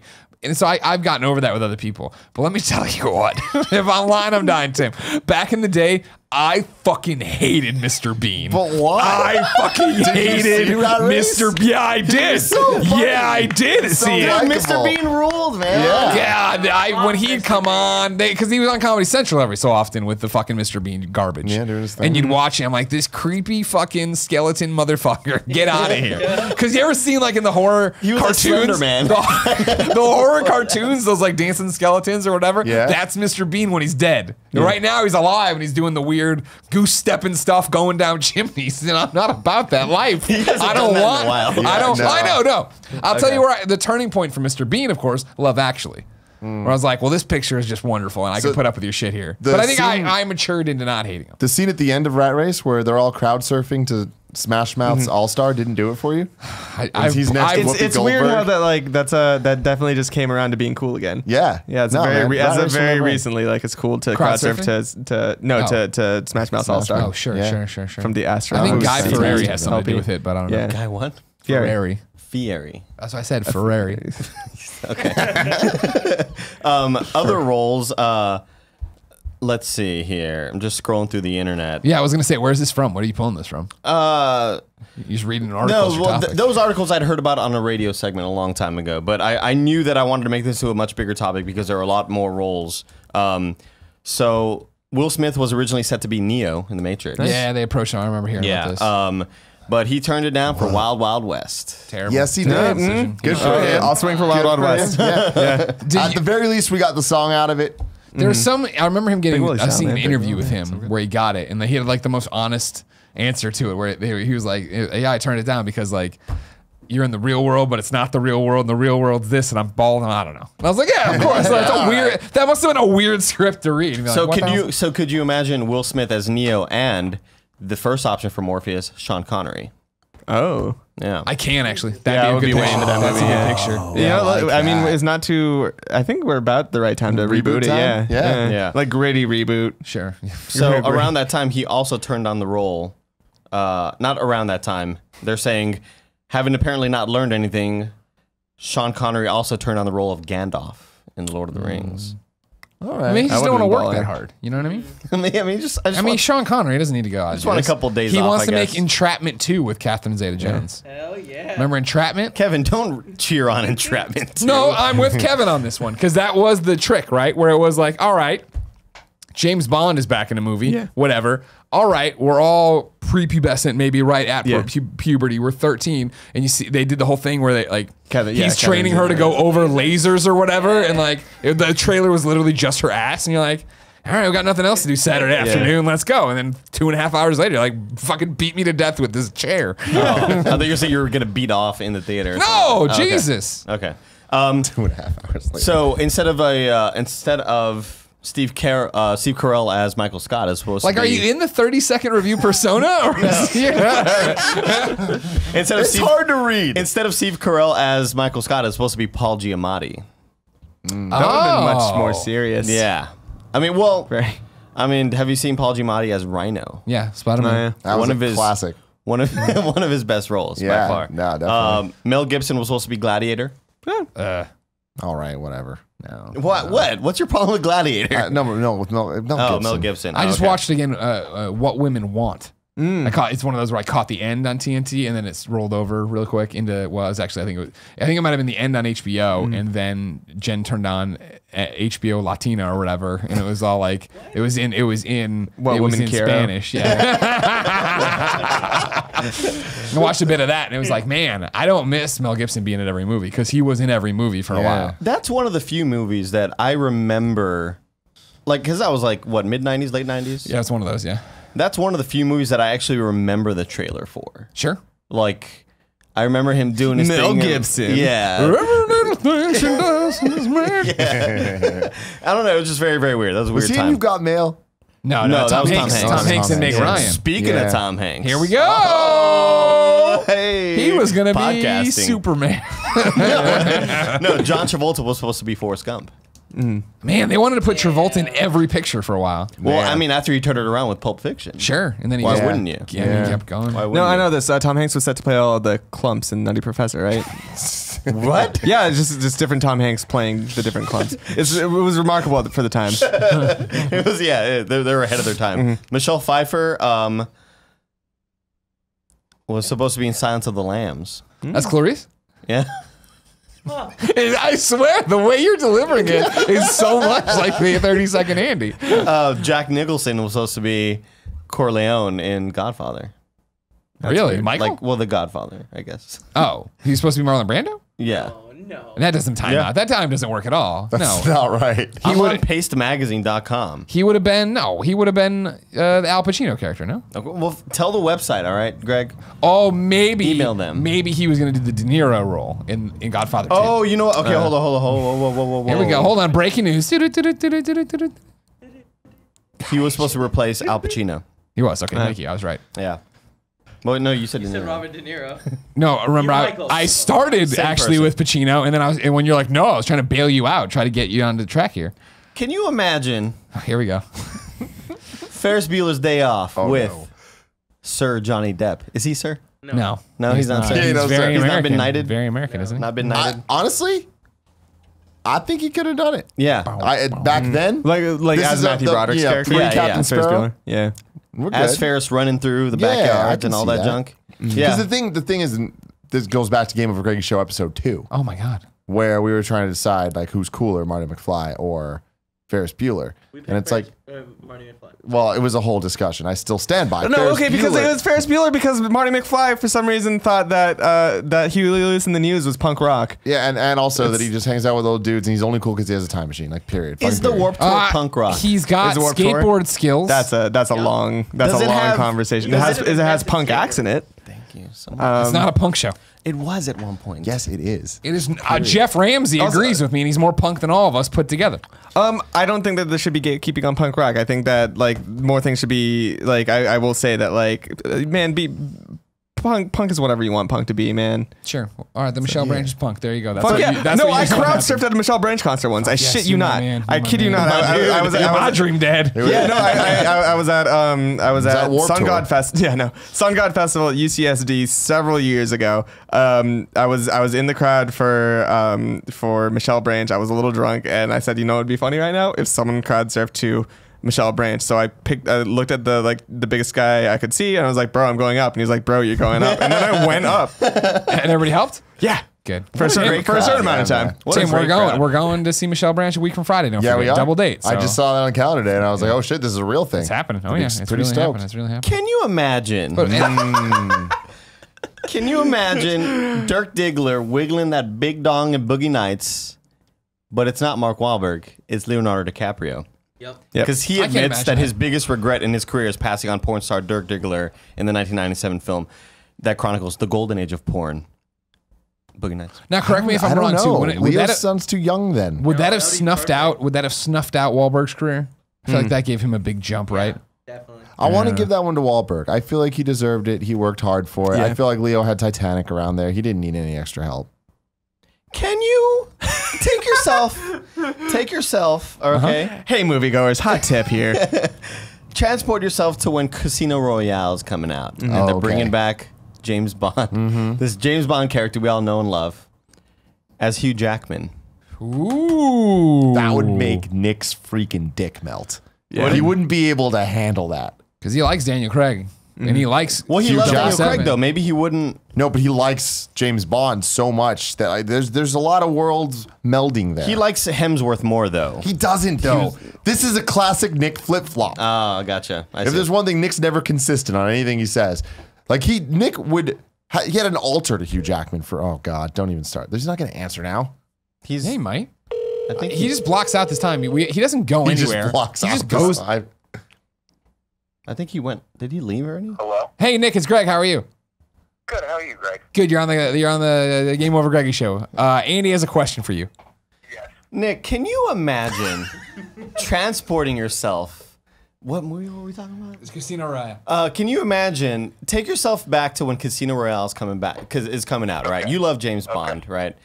I But do indeed. instead of Daniel Craig playing the role of Jimmy Bond, it is replaced by Hugh Jackman because Hugh Jackman turned down that role. First off, don't call him Jimmy Bond. Nobody calls him that. Second off, that would have been amazing. That would have been amazing, actually. I would still support that, actually. Because Now- he needs something else to do now. He's not the Wolverine anymore, so I would support that. Now, Tim says that you like Hugh Jackman more than Liam Hemsworth. Everyone likes Hugh Jackman more than Liam Hemsworth. Nobody likes Liam Hemsworth. Chris Hemsworth, the other guy, the other white guy. I like Hugh Jackman as an act. Well, I like them both as actors. Body type wise, I think Chris Hemsworth is better looking with his shirt off than Hugh Jackman because he can pack on more muscle. I like the bulk look of him. It really draws the eyes down to the pelvis section. I Good. think is important. You should have been on the first two topics. Probably, I mean, I guarantee I would have done a better job than were you on those topics?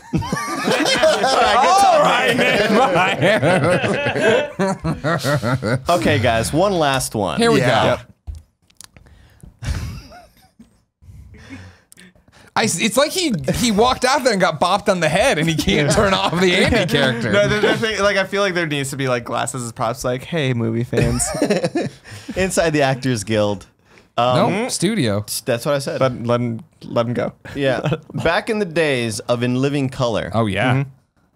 this bright star Jim Carrey starts coming up, right? He's doing his Fire Marshal Bill.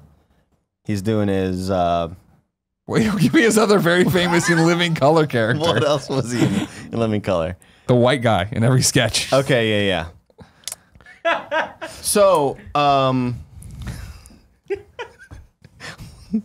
Tim Burton is like... Is this what it's like to work with me? Yeah, it's great. So Tim Burton says, I want to make this Edward Scissorhands movie with one Jim Carrey. Whoa. Yeah. Now, how would that have changed that whole fucking path where he wants... To be serious. No. Where He wants to not have scissors for hands. Yeah. Oh, there's so much here. where Tim Burton wants Johnny Depp in every fucking movie. Oh. Right? Think about that. Oh, that could've would changed the have course of created history. like a butterfly effect. Of Yeah. like, it's not Helena Bonham Carter. It's give me a Jenny joke. McCarthy. Give me a joke here. Who was the Give me a joke. Jenny Who McCarthy. was the girl that Jim Carrey was like weirdly obsessed with? In real life? Yeah. Oh, married? No, well, he was married to her. Didn't Was he marry he? her from And he Dumb made and a lot- Dumber? No, Yeah. he made a video about Emma Stone once. Emma Stone. Yeah. That's what it was. It was really fucking weird. Weren't they in a movie? No, I don't know. Yeah, I don't know. There was this is one of those things I probably should not be saying live Sure. on a podcast. Yeah. Because Here we go. Lay it out. research. No research. No Fact research. check's totally wrong. Somebody please correct me. Just, But fucking I remember reckless. the year was 2008.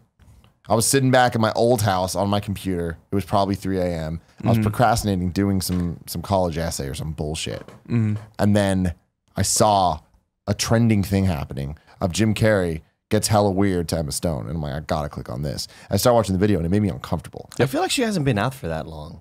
But I mean, this was like, 2008. yeah, man, it was. How long. young was she? Like don't know. 19? But 18? it was creepy. The whole thing was very creepy. He was very emotional. He might have been crying. Maybe he was in character. No, dude. Like it was, when he this was like too crashed the real. MTV So give Movie me your Awards. stats again. This is 2008. This is happening. 2008. All right, cool. Emma Stone. Article here from June 19th, 2012, where Emma was flattered by the video. And then it says, in late August, the 50-year-old funny man posted a video on his website in which he expressed his feelings for the Amazing Spider-Man star. Yeah, 2008 is way too early, dude. So that's- Yeah, man. Yeah, Strokes are on the 2011. radio. 2011. You know what? Yeah. I must be talking about something else then, because I was at my old house and I moved in 2009. And you were creeped out by something on the internet. I was creeped out by Okay. Jim Carrey making a video towards some girl. It might have been pre Emma Stone. Oh, here's the video. It wasn't this. It's 2011. Then what are you thinking? I don't know. If Do you it's think not, he's- if it's not the video, I think where I'm he's- crossing stories Is here. this like Jim Carrey in 23 where you start seeing the number 23 everywhere? No. Wait, Vernon, do you think? Hold Tim- on. Tim is in. Stop. the He's got it. He's other- got it. I Shut got up. it. I got it. I got it. I am so wrong about everything. That is the video. I did not watch it at my old house at 3 a.m. to procrastinate. You're so wrong. I watched the movie 23 at my old house at 3 in the morning.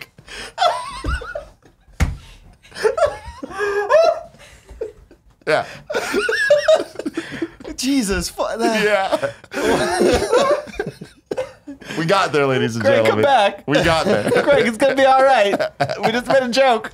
I thought you were stuck in the other timeline, the butterfly effect. Oh. In this other alternate timeline where Johnny Depp was not Edward Scissorhands. See, now what I Jim Carrey jumped took to over. there is I said he'd be more serious movies. And you're like, no, I meant it because like that. Remember Jim Carrey kept trying to make more serious movies instead of Cable just Guy. exactly. And, well, yeah, that and then Dick the and Sally, Majestic. or whatever it was. Majestic. No, I think that was still goofy, wasn't that? Majestic wasn't bad. I like Majestic. Yeah, but I remember like it was that thing Yeah. like they weren't performing like his comedies were. That was Yeah. his big problem. And I think Scissors Hands was like such a weird movie, right? Oh, Eddie Jonathan S. Scissorhands, yeah. Yeah. So the other roles that were considered were Robert Downey Jr. and Tom Cruise. Ooh, RDJ. RDJ. Yeah, the best. Well, that was when he was in party mode, right? Yeah. That was when he was in party he was in mode. party right? mode. Yeah. Every Absolutely. Tuesday on Patreon. Every subscribe $1 early. You get party mode early. See, I'm It's a show surprised. version. It's fun that you brought Oh. this up. I like this because you see that and you picture it, and I love as a Back to the Future fan when you get to watch that old Eric Stoltz footage because you know how they cast him as Marty McFly and filmed a whole bunch of the fucking movie, and they Still were didn't like, finish it. just didn't work. I didn't finish Oh, it. you didn't finish it? You're an idiot. We left halfway through. Yeah. So Greg and I went to that viewing at the Alamo. No, Nope. The Balboa Theater. the Balboa Theater, and so we go to watch a viewing of Back to the Future, and I had never seen it before because it was just always like a movie I always missed. Andy? And He also has fucking he's asshole. Never eaten macaroni and And cheese. Kevin, He's never eaten a corn dog. What the fuck is wrong with you? We're at McDonald's. We were at the airport and Tim was like, "Man, I love corn dogs," and I was like, "Actually," and Tim was like, "Don't you Don't even dare fucking tell say me." it." Yeah, He said, "Don't you fucking dare." Every time I come on this podcast, like there's this, because like last time it was like, oh, like Tim's never jerked off lying down.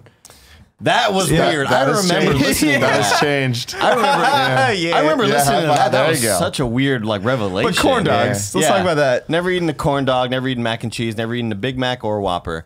But just to finish out my story, we went to go watch Back into the Future, and then they had a fucking 30-minute intermission.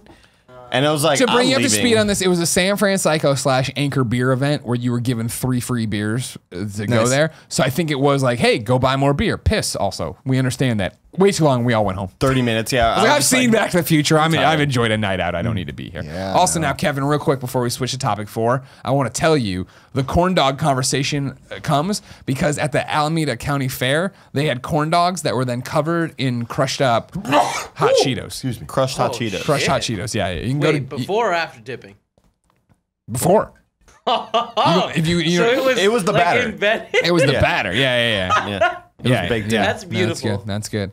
I think what I want to make for you, Kevin, is I want to make chicken wings and crush up the spicy Cheetos, put them I've into seen the that thing. a lot on the internet. Yeah. And Greg. I would love to try that. I would eat that. I'm telling you guys, when we made that mac and cheese with the gourmet mac and cheese Sure. with the hot Cheetos, it was a game changer. Sure. Spicy Cheetos go pretty much with anything. Don't you call know? them spicy Cheetos. I knew it was going to get you I mad. hate you. I had another joke I was going to go with, but that was good enough. I was going to say they go with Cheeto everything. red things. Yeah. Cheeto code red. They go with everything. Cheeto code red. Except your urethra. Oh my Topic so topic 4 is my topic. There is required reading that I will read aloud to all of you. But before that, I want to say thank you. Here are all the Patreon people who have supported us and done it. It's down there more. Yeah, That there guy? There you go. That Oh woman? man, It scrolls up. Matthew Silverfish. Wait, are we scrolling up? Yeah. We're scrolling up. He's making the magic happen. All right. So I'm gonna read this. You don't. This is if you want to read along. It's gonna be a long one to read. Do you want to popcorn So it, stick or- with me, everybody. No, we're not popcorning. We're gonna be serious. So Is this like the intermission when we go pee? if you need to, yeah, this is a long topic because it's a long speech here to read. Okay. But last night, Here's what I'm going to do. I do need to go pee, so I'm going to go pee, but I'm going to read it while I pee. thank you. Well, you don't need to read ahead. It's just for I think when we discuss it, you might need the paperwork. I'll still read it to you and the viewer and listener at home. So here's what's happened. Last night, Andy, I'm flying home from Austin, Texas. Yeah. I decide. I was with you. I know. But you don't know what I did in my seat. Oh, do I want to know? Yeah, you do. Okay. So I start playing some games here and there. Try the Splatoon. Try Cave Story under your recommendation. Yeah. Doing all these different things, but it's one of those where I'm tired. It's been a long weekend of working, right? Nothing's hitting the spot to play. I'm like, how about some of that inactive entertainment? And I do the little Virgin America, swipe my card, get in. What movie do I want to watch? Yeah. Let me tell you.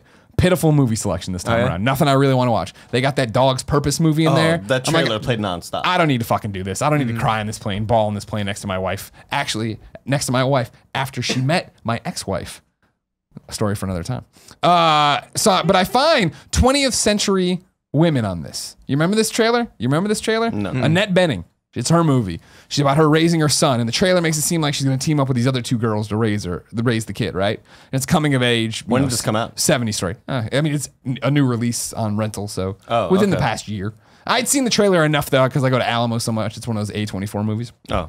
And I was like, it looks interesting, but I don't know if I'll ever get out to see it.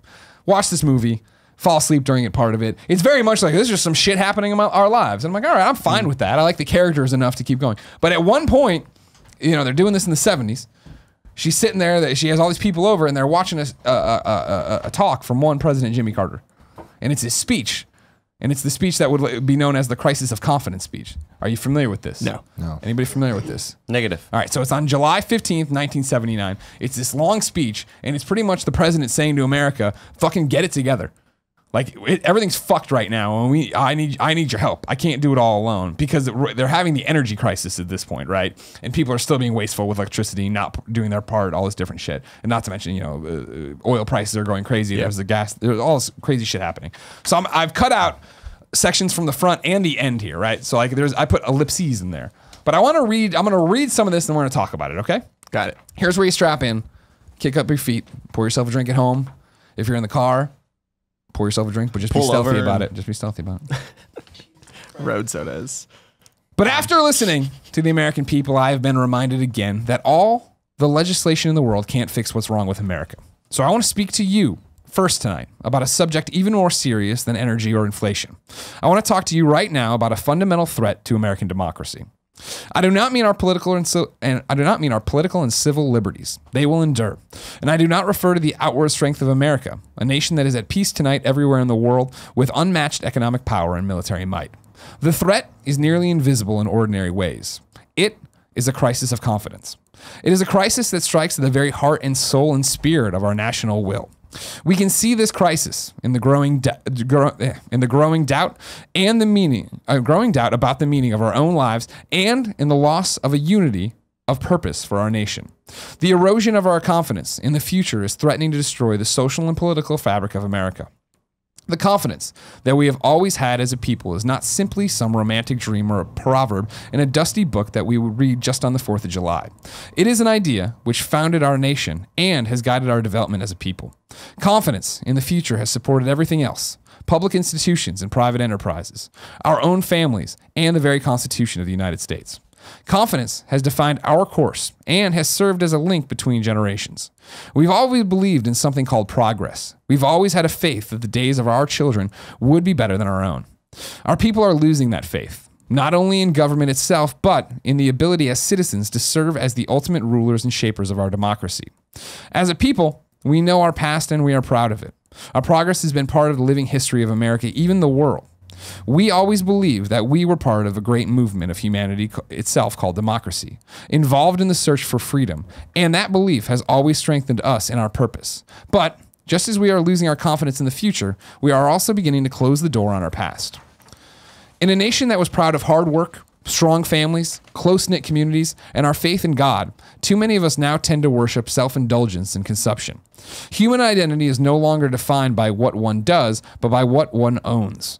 But we've discovered that owning things and consuming things does not satisfy our longing for meaning.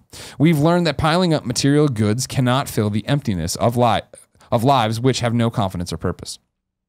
The symptoms of this crisis of the American spirit are all around us. For the first time in the history of our country, a majority of our people believe that the next 5 years will be worse than the past 5 years. 2/3 of our people do not even vote. The productivity of American workers is actually dropping, and the willingness of Americans to save for the future has fallen below that of all other peoples in the Western world. As you know, there's a growing disrespect for government and for churches and for schools, the news media, and other institutions. This is not a message of happiness or reassurance, but it is true. It is the truth, and it is a warning. These changes did not happen overnight. They've come to us gradually over the last generation, years that were filled with shocks and tragedies. Ellipses. Looking for a way out of the crisis, our people have turned to the federal government and found it isolated from the mainstream of our nation's life. Washington, D.C. has become an island. The gap between our citizens and our government has never been so wide. The people are looking for honest answers, not easy answers. Clear leadership, not false claims and evasiveness in politics as usual. What you see too often in Washington and elsewhere around the country is a system of government that seems incapable of action. You see a Congress twisted and pulled in every direction by hundreds of well-financed and powerful special interests. You see every extreme position defended to the last vote, almost to the last breath, by one unyielding group or another. You often see a balanced and a fair approach that demands sacrifice, a little sacrifice from everyone, abandoned like an orphan without support and without friends. Often, you see paralysis and stagnation and drift. You don't like it, and neither do I. What can we do? First of all, we must face the truth, and then we can change our course. We simply have to have faith in each other, faith in our ability to govern ourselves, and faith in the future of this nation. Restoring that faith and that confidence to America is now the most important task we face. It is a true challenge of this generation of Americans. One of the visitors to Camp David last week put it this way: we've got to stop crying and start sweating. Stop talking and start walking. Stop cursing and start praying. The strength we need will not come from the White House, but from every house in America. We know the strength of America. We are strong. We can regain our unity. We can regain our confidence. We are the heirs of generations who survived threats much more powerful and more awesome than the challenges that face us now. Our fathers and mothers were strong men and women who shaped a new society during the Great Depression, who fought world wars, and who carved out a new charter of peace for the world. We ourselves are the same Americans who just 10 years ago put a man on the moon. We are the generation that dedicated our society to the pursuit of human rights and equality. We are the generation that will win the war on the energy problem and in that process rebuild the unity and confidence of America. We are at a turning point in our history. There are two paths to choose. One is a path I've warned about tonight, the path that leads to fragmentation and self-interest. Down that road lies a mistaken idea of freedom, the right to grasp for ourselves some advantage over others. That path would be one of constant conflict between narrow interests ending in chaos and immobility. It is a certain route to failure. All the traditions of our past, all the lessons of our heritage, all the promises of our future to another path, the path of common purpose and restoration of American values. Ellipses. Little by little, we can and we must rebuild our confidence. We can spend until we empty our treasuries, and we may summon all the wonders of science, but we can succeed only if we tap our greatest resources, America's people, America's values, and America's confidence. Which path do we take? And that was after another. Oh, no, that's me. I'm sorry. Then there's more to the speech, but again, it's about what's happening in the moment. Now, to be clear, going back to where this all spawns from, I watched a movie and it popped up, right? It was literally 2 seconds of there where he's like, it's a crisis of confidence. Yep. You know what I mean? And it's reflected then with Annette Bening's character being surrounded by these other people, and the other guys are all like, he's fucked. Like they don't say something like he's done or whatever, but like he's never gonna be there. He can't come back from this. And she's the only person in the room who's like, that was beautiful. You know what I mean? And for me, that one snippet I thought was as well. So to go get this, I wanted to just read it last night, watch the speech myself. Jumping in and reading it, my question is, it doesn't sound like we took the right path.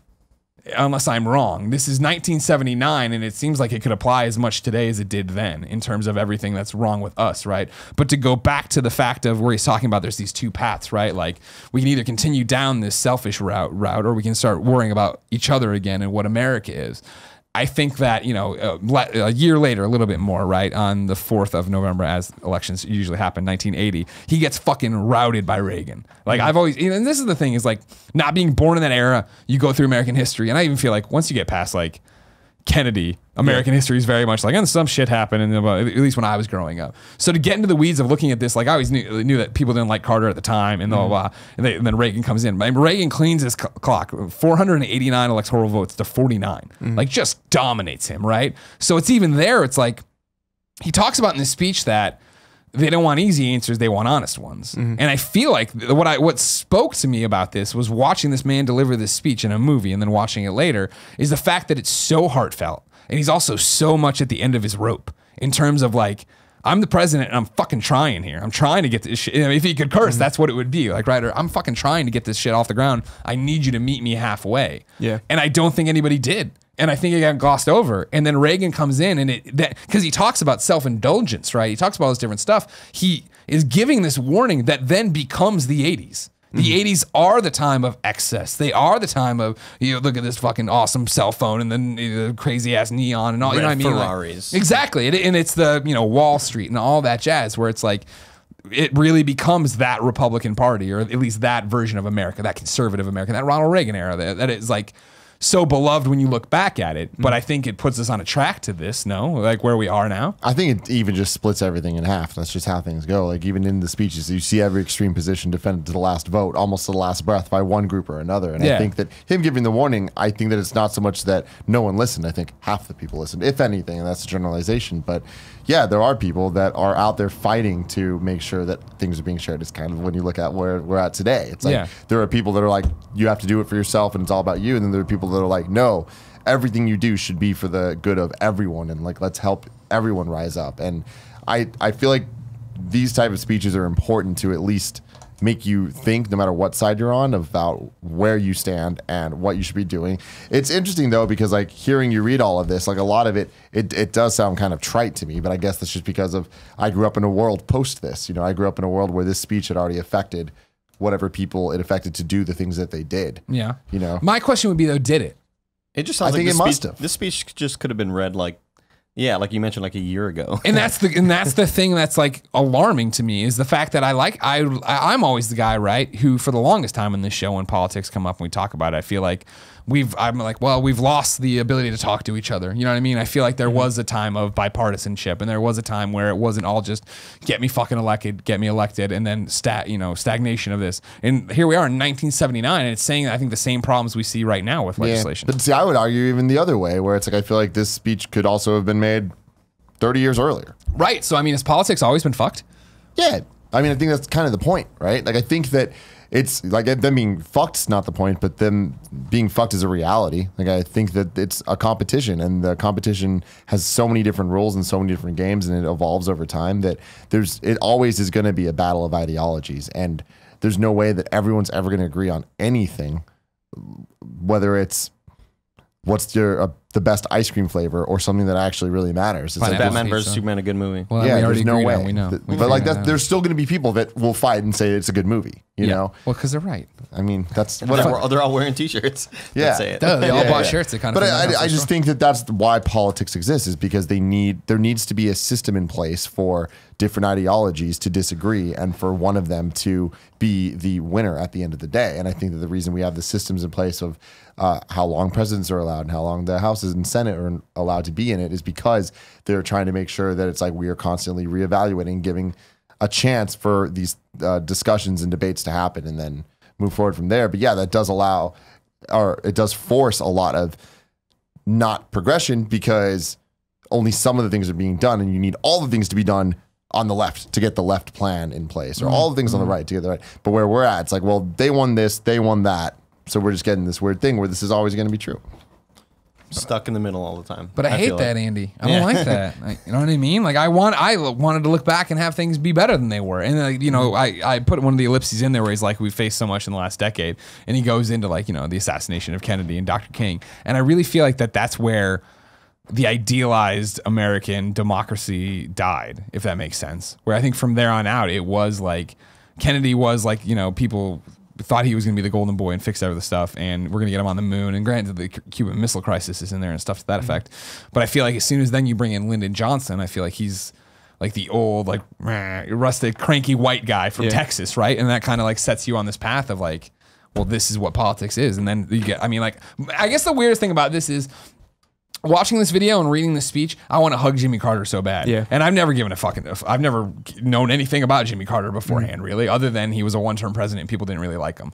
But clearly he had the deck stacked against him, and he goes into the whole hostage crisis and stuff like that would then come after him and then get Reagan in there so easy. I don't know. I just don't know how divided we were at that time if he got trounced that badly by Reagan. Well, the thing was, like, I think for Jimmy Carter, and I'm not a Jimmy Carter scholar, but like Jimmy Carter promised one thing, and I think this speech is indicative of like not being able to deliver on that. Like whether it was like his fault or not, like he couldn't deliver. And I think just with how politics works, like Reagan comes in, promises the moon, the sun, and the stars, and like you're always going to go for.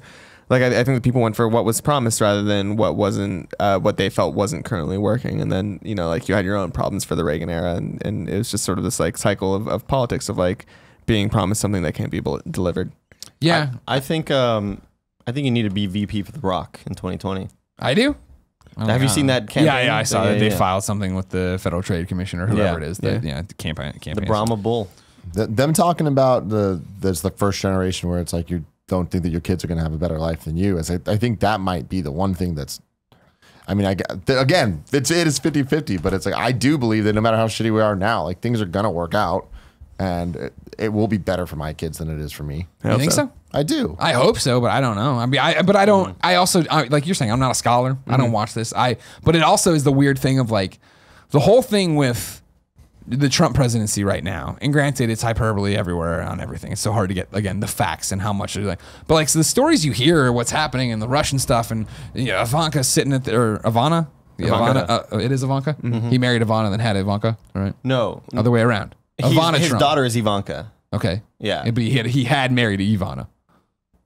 Whatever. His daughter's sitting at the global leader, the G20 meeting and all this different stuff. And it's those questions of just like, I assume none of this is that bad because shouldn't he even bounce by now if that was that bad? You know what I mean? We're talking about impeachment, but it isn't happening because I would assume it's not happening because there isn't enough blood to get it to go, right? And like that's the whole thing of just like I don't know what the hell's going on over there, but it's also the thing of like what we talked about leading into it of the fact of even if he's going to be a bad president, how bad can he really make it? What power does the presidency really have? It is the normal thing of like, well, the other nations are laughing at us. Like the whole report from the G20 thing was like, and like other nations don't even want to talk to him because he won't, talk about anything but his own stuff, and he has these talking points and he won't get off of that. So why even bother hanging out with him or anything like that?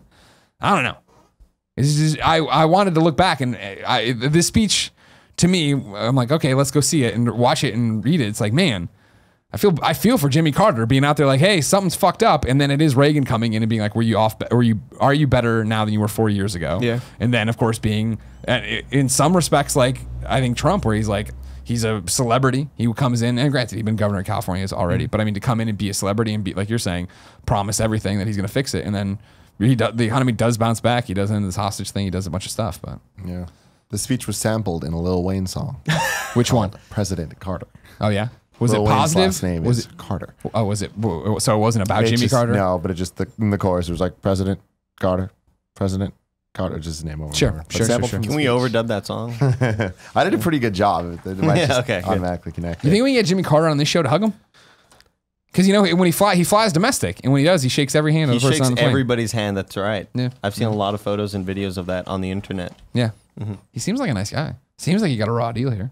It's just like I need to learn more about a lot of germs, Jimmy. Like, let's be real here. That's what you're doing. That's he's keeping his immune system up. Yeah, the people at the back of the plane are like, oh fuck. Oh, God damn it. Yeah. It's weird to hear this though, because it definitely comes off, and I know that this is the point, but it comes off a little bit where I'm like, dude, you figure it out. Like, don't fucking. This just sounds like you're putting this on us, and I get the. But you're all in it together, Tim. That's the point. And I get it, but it's just like it does sound like a I didn't throwing run in for the president. towel type situation where, and I know that they need the help and there needs to be something to motivate people. I just think that going back to like the advertising and marketing thing, to me, this doesn't make me go like, all right, I'm going to actually do what you're telling me to do and work together. This doesn't motivate me to. It doesn't make me shocked that he lost. Like, I mean, no, not at all. Yeah, but I mean, it's obvious that like this is a cry for help, and like, hey, I've lost control. So why would anybody want to vote for him again? I suppose more of like you're not meeting me halfway. Yeah, right? Like you know the power of the president is in place to him from the people, and I think after you have an election, it's two sides very much against each other, and it's the president's job after the election to unite those two sides. Yeah.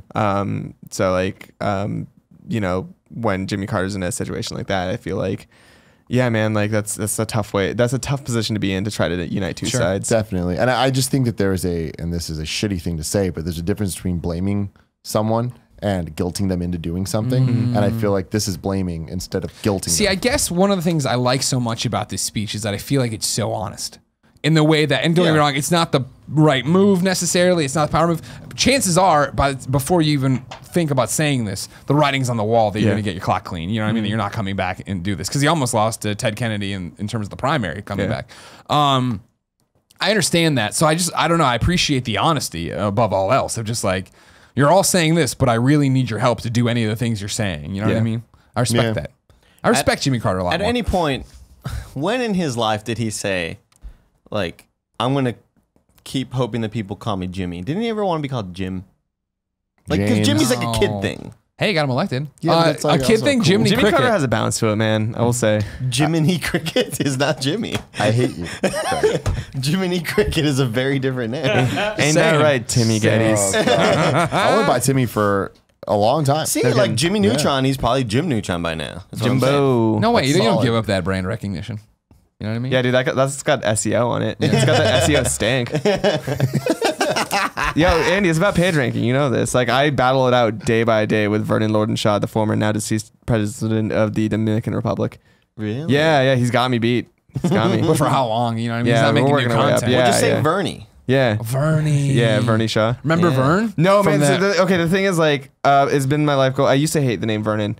And now I love it because like like you're not competing as It's unique, as many yeah. people for the search rankings, of course, obviously, but also like, oh man, it's my life goal to make Vernon a cool name again. It's a cool I name. want that out. You're Yeah, gonna have to keep working. I'm gonna have to keep working on it because like I'm not getting a lot of help out there. When you were growing up, did kids call you Vern because Ernest goes to camp? Because Ernest remembered, hey Vern. It was just any shortening of the name, so it was like Vernon and then Vern and then I thought I got to V in high school and I was I like that. That wasn't the worst nickname. Okay. Vernon the Midnight Oil. Yeah. Let's do something. No, Let's my get a call. my Tumblr is Vern after reading. Oh, So- very cool. Very cool. Vernon Ball. Yeah. Like Cannonball. Okay. Well, If you didn't know, ladies and gentlemen, this has been the Game Over Greggy show. tried. Each and every week, 4, sometimes 5 best friends gather around this table. Each bring a random topic of discussion for your amusement. If you like that, head over to patreon.com/kindafunny, where you can get each and every episode early. How early, Tim? As early as we record them for just $1. You can get them live. You know what I'm saying, man? I do know what you're saying. All right, I had cool. no idea. I was Vernon just Ball. blank. Yeah. Vernon truck, like fire truck. But Vernon. fucking shit, man. If you don't want to pay us any money, it's no big deal. Head over to youtube.com/kindafunny, where we put the show up topic by topic, day by day, until it goes up as one big MP3 and video the following Friday. Vernon, Hey, we love you. thank you. Thank you for coming by. Thank you for having me and coming Layton on, by. man. No Appreciate problem. that. Oh, yeah. Hey, Hey, Layton, how are you? You want Thanks, to come on? Layton. Come on and say goodbye. say goodbye. Yay. Buy the game. Buy the game. Thank you. Yeah, Buy please. the game. Dream. I always screw up the whole thing. DreamDaddy.biz. That's all you got. That's all I gotta say. all you gotta know. Or DreamDaddy.biz. www.google.com/ Dad game Vernon. Yeah, that Naked pics like of hot- Vernon hot- Shaw. yeah. Actually, yeah, probably. Okay, cool. Yeah. Until next time, it's been our pleasure. You don't have to to serve creep you. off camera. Say it later. Creep off camera.